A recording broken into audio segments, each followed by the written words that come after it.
Fala, galera! Olha só, vamos trabalhar hoje funções de linguagem. Vamos lá, o que são essas funções e por que eu estou trabalhando essa parte com vocês? Porque para que se faça um ótimo texto, eu tenho a necessidade de conhecer estas funções. Por quê? Quando? De que maneira nós vamos utilizá-la? Não, olha só para vocês ficarem tranquilos, esta é uma matéria que você não tem que decorar, você tem que entender, você tem que interpretar. Por quê? Veja só, elas todas possuem uma colocação dentro de determinado texto.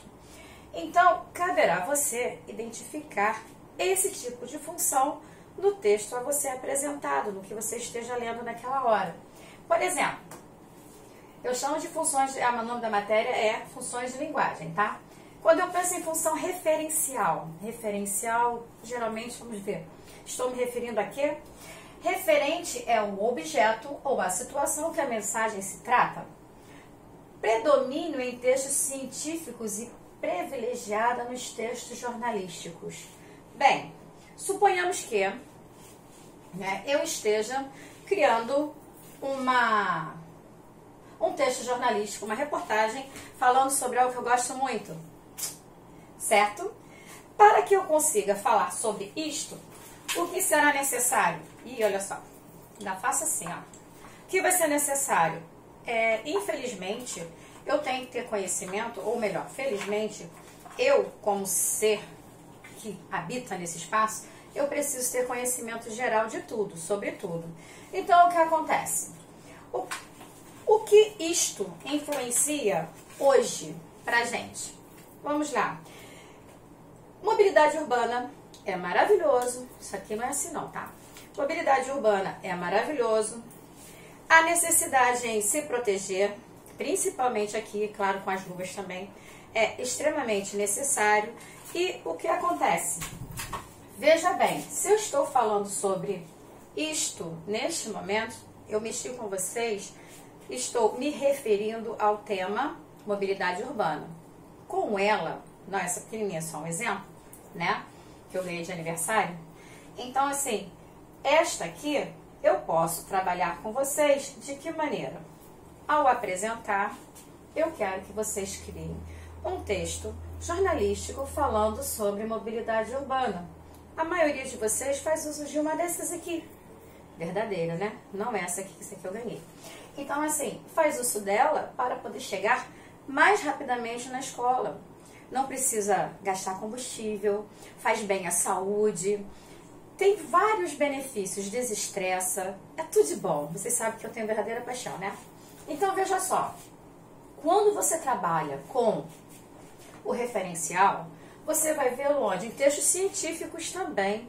O que eu posso trabalhar de texto científico? Cara, no momento, o que se fala mais é coronavírus. O que tem de científico, de pesquisas ali apresentadas nas linguagens técnicas, é uma chuva. Então, olha só, a linguagem referencial está extremamente presente em tudo que muito ouvimos hoje em dia, né? Devido à pandemia, o próprio nome, pandemia, é um tema que tem um referencial que está voltado ao científico, certo? Quando eu penso em função emotiva, olha lá, através dela, o emissor exprime no texto as marcas da sua atitude pessoal, emoções, avaliações, opiniões. O leitor sente no texto a presença do emissor. Vamos lá, emoções, sinceramente. Ai, que saudade de vocês.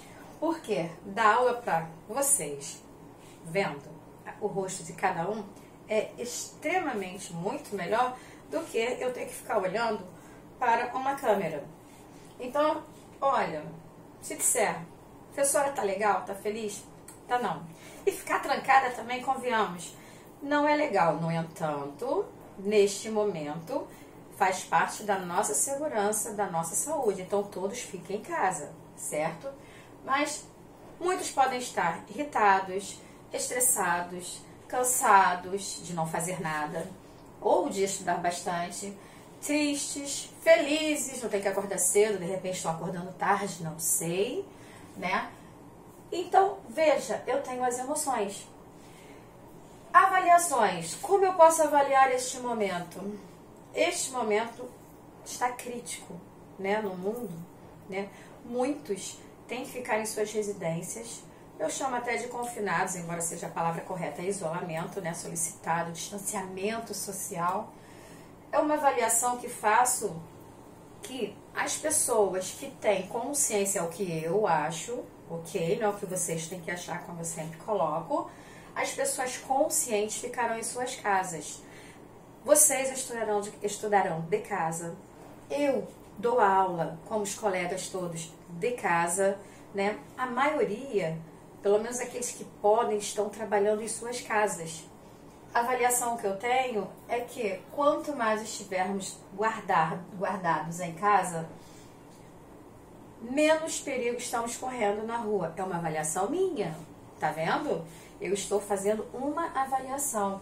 A minha emoção está prevalecendo, porque esta é minha avaliação, não tem que ser a sua, não tem que ser de todo mundo, mas é minha, ok? Assim como a minha opinião. Eu coloquei, na minha opinião está certo, fiquem em casa, porque assim iremos nos resguardar e vamos ficar todos bem, assim esperamos, né? Entendido? Aí vem, o leitor sente no texto a presença do emissor. No texto que se lê, e como eu sempre coloco, a linguagem verbal, ela também pode ser oralizada. No meu caso, é a forma como eu falo, né? Acelerado? Sim, é meu jeito. No entanto, o que acontece? Como eu falo, eu tenho certeza que para quem me conhece sabe também que o que estou falando é sempre estar voltado àquilo que eu sinto, né? O que eu acho, qual é a minha opinião, como eu avalio a situação, certo? É complicado? Sim. Estar preso é complicado? Sim. Estudar à distância, dar aula assim, não é legal, não tem o rosto de vocês para poder perguntar, ei, eu acho que você não entendeu. Ei, e você entendeu? Aí, como é que eu vou te fazer uma pergunta se você não está na minha frente? Eu não estou te vendo. Será que tem aquela interrogação de repente? Não sei. Entendeu? Então, é complicado. A minha emoção está sendo apresentada. Se eu estiver irritada, as pessoas irão perceber. Ih, a Valéria está irritada. Se eu estiver olhando assim, sério. Mas, hein? Bom dia, turma. A forma como se fala, como vem em um texto a pontuação, irá apresentar a emoção. Correto? Função conativa. Cara, ela também é conhecida como apelativa. Sabe por quê? Ela procura, no caso, essa função, procura organizar o texto de forma que se imponha sobre o receptor da mensagem. Como assim? Eu estou mandando a mensagem, ela está sendo, ela vai em códigos, você vai decodificar, você será o meu emissor. Então, se você... correção, você será o meu receptor, eu sou o emissor. Então, você que recebe minha mensagem, né, eu irei tentar persuadi-lo, tá? Eu vou persuadir você, seduzindo, fazendo com que você passe a gostar da minha ideia. Lembra do desenvolvimento, quando eu falo para vocês, numa dissertação argumentativa, que vocês têm que provar a sua verdade para que eu acredite nela? É isso aí. Você tem que me fazer acreditar que o que você diz é verdade e que aquilo que eu penso poderá ser, de repente, questionado, certo?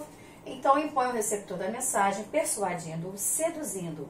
Nesta função, busca-se envolver o leitor com o conteúdo transmitido, levando-o a adotar este ou aquele comportamento. Ou seja, alguém chega para você e fala, poxa, é bom estudar em casa, né? Porque eu não preciso ficar na hora olhando para a professora ou para o professor. Eu vou olhar quando me der vontade. Se a internet não estiver funcionando, eu vou olhar mais tarde. Acabei fazendo uma rima, né? Então, veja só, o que acontece?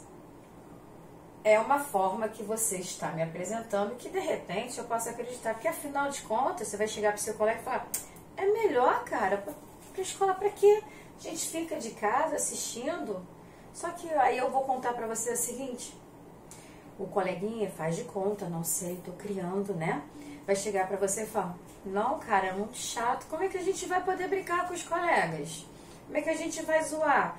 E na hora de estudar, né? É muito melhor quando a gente forma o grupo lá na aula da Valéria e faz uma redação, mesmo que ela fique lá falando, eu quero assim, assim, assim, pelo menos a gente tem uma troca, a gente conversa, sai de casa, a gente zoa, a gente brinca, tem a hora do recreio.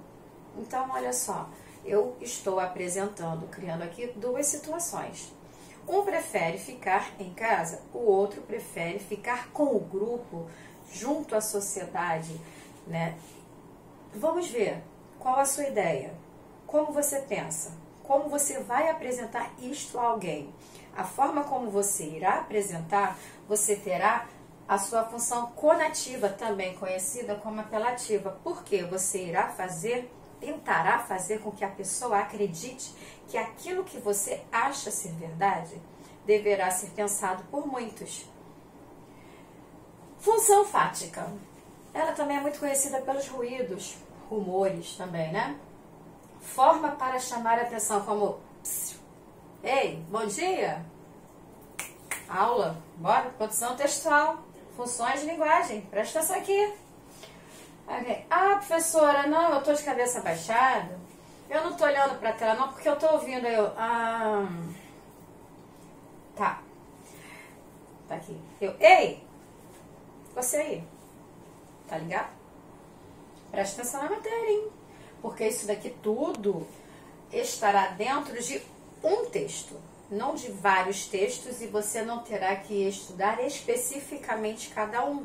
Mas para que você faça uma excelente interpretação textual, é necessário que você conheça todas as funções. Você saberá identificar onde ela está presente. Hoje você vai aprendendo o simples para mais à frente aprender o mais complexo. Mas acontece que, como você já está vendo hoje, e continuamente o oitavo, nono, primeiro, segundo, terceiro, você estará ainda assim vendo tudo isso dentro do texto. Uma vez que você aprendeu bem hoje, qualquer texto para você, é beleza, sabe por quê? Porque você aprendeu, você sabe entender, você sabe encontrar estas funções dentro de todo e qualquer texto. Interpretação é tudo, certo? Aí vamos lá, função metalinguística. Muita gente acha estranho, que palavra difícil essa, né? Metalinguística, nada demais, cara. Quando a linguagem volta sobre si mesma, transformando-se em seu próprio referente. Eu coloquei aqui o exemplo do dicionário. A galera sabe que eu gosto muito desse aqui que eu coloco no quadro, né? Evanildo Bechara.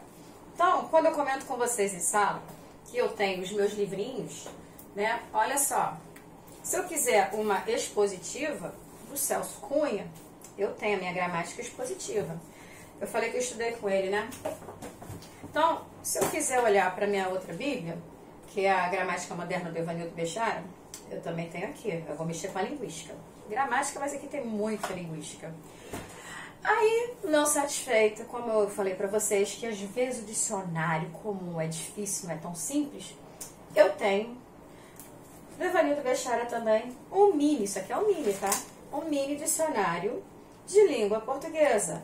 Por que metalinguística eu posso colocar como exemplo? Por quê? Ainda bem que esse dicionário aqui é todo coloridinho. Olha só, as palavras, elas estão aqui, todas em vermelho. Então, o que acontece? Se eu tenho palavras em vermelho, eu quero saber os seus sinônimos na área linguística, né? Então, o que veja só? Se eu quero saber mago, aí vem aqui escrito mago, vem logo com SM, substantivo masculino. Aí ele coloca relacionar, relação aqui. Cada um dos 3 reis que visitaram o menino Jesus em seu nascimento. Ele também pode ser aquele que faz feitiçaria, tá? que é também chamado de bruxo. Se for um adjetivo, é o que atrai. Agora, se for mago sorriso, é do latim magnus. Então, veja só, não é um dicionário como o Aurélio, mas é um dicionário também. Eu tenho aqui a minha parte linguística. O mesmo se você pegar o Aurélio, que o meu grandão está aqui, não deu para pegar. Então, assim, você vai ver as palavras e os seus sinônimos na frente. Ou seja, a metalinguística, eu tenho o seu verdadeiro sinônimo aqui. Você pega o dicionário, é tudo que está voltado ao seu próprio referente, certo? Função poética, ela é inovadora, falei com vocês, porque tanto que nós fizemos alguns sonetos, né? Inovadora, imprevista, quanto mais imprevista, mais você tem do que? Você tem de emoções? O que será? Quanto mais imprevista, mais inovadora, mais você fica preso, mais você viaja na história. Utilizando combinações sonoras ou rítmicas, jogo de imagens ou de linguagens.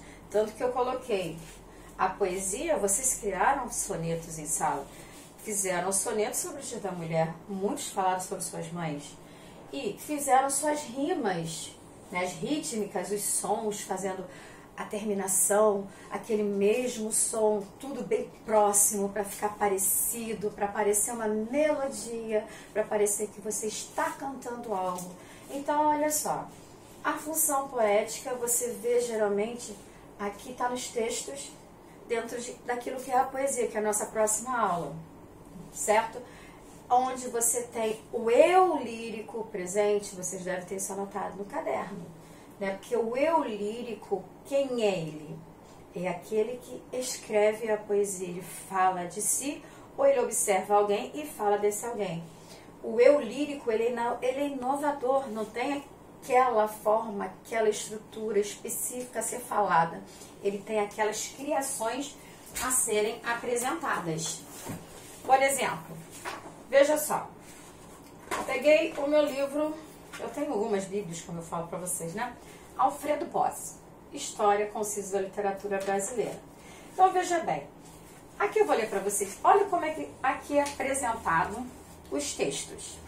Eu tenho texto nesse formato, tenho nesse, eu tenho esse aqui separado, olha só a arrumação dele, como é que ele é. Eu tenho esse que é o mais comum, e esse aqui, então, nossa, é aquele estilo que vocês veem que, não sei se dá pra ver, creio que sim, que todo ele está com letra minúscula. Então, veja, aqui eu tenho, vou ler para vocês terem uma ideia, um movimento compondo além de nuvem, um campo de combate, miragem ira de um horizonte puro num momento vivo. Então, ele faz um jogo das palavras, como ela vem, como ela vai. A poesia, essa aqui, não é aquela poesia que vocês veem, que eu coloco na sala, que é o clássico do soneto, com 2 quartetos e 2 tercetos. Essa aqui é uma poesia com uma criação, certo? Então, olha, nesse aqui, por exemplo, vou ler uma parte aqui dele, que é grande, do Haroldo de Campos. Ele coloca assim: poesia em tempos de fome, fome em tempos de poesia. Poesia em lugar do homem, pronome em lugar de nome. Homem em lugar de poesia, nome em lugar de pronome. Poesia de dar o nome, nomear é dar o nome. Nomeio o nome, nomeio o homem, nomeio a fome. Nomeio a fome. De sol a sol, soldado, de sal a sal, salgado. De sova a sova, sovado. De suco a suco, sugado. De sono a sono, sonado. Sangrando, de sangue a sangue. Então, veja, tem aqui o ritmo, tem aqui a rima, tem aqui a criatividade. Depois eu vou passar para vocês um trabalho que vocês terão que criar um poema desta forma livre, tá? Vou colocar lá no Maestro e vocês irão fazer as suas criações. Colocarei o tema e vocês irão fazer com rima, claro. eu quero essa sonoridade e essa criatividade sendo explorada. Entendido? Até a próxima!